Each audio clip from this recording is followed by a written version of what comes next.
पाकिस्तान में खवातीन डॉक्टर्स अक्सर शादी के बाद घरेलू जिम्मेदारियों के सबब काम छोड़ देती हैं। मेरी शादी जब हो गई थी तो उसके बाद से मैं 5-6 साल जो है मैं आउट ऑफ प्रैक्टिस रही हूँ।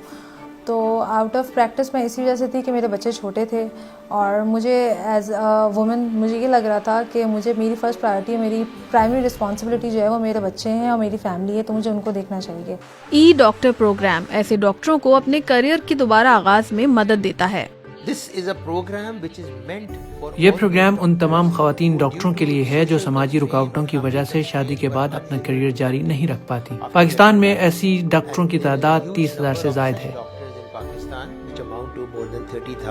6 माह के इस हाइब्रिड तरबियती प्रोग्राम में शामिल होने के लिए इन डॉक्टर्स का Pakistan medical and dental council के साथ रजिस्टर होना लाजमी है। यहाँ पे आके सबसे ज़्यादा तो जो क्लिनिकल गैप आया था वो ओवरकम हुआ, क्योंकि जब आप गैप में आ जाते हो तो आपको एक फेयर आ जाता है कि हाउ टू कम बैक, आप किस तरह से दोबारा अपनी क्लिनिकल प्रैक्टिस दोबारा स्टार्ट करें।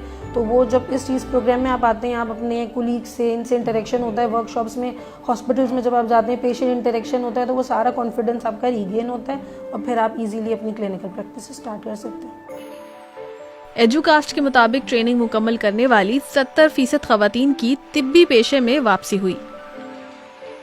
शादी के बाद फिर मैं क्योंकि मूव करके दूसरी कंट्री चले गई, तो फिर वहाँ पे मुझे एग्जैक्टली प्रैक्टिस वहाँ पे मैंने नहीं किया था, क्योंकि और हाउस जॉब के बाद भी मेरे पास इतना एक्सपीरियंस नहीं था, तो फिर मैं ज्वाइन नहीं कर पाई।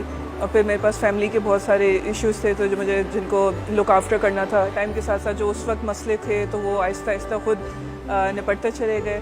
फिर ये हुआ कि फिर मुझे थोड़ी सी फिर से किसी लगन आने लगी कि मुझे वापस से मेडिसिन में वापस जाना है, पेशेंट्स को फिर से देखना है।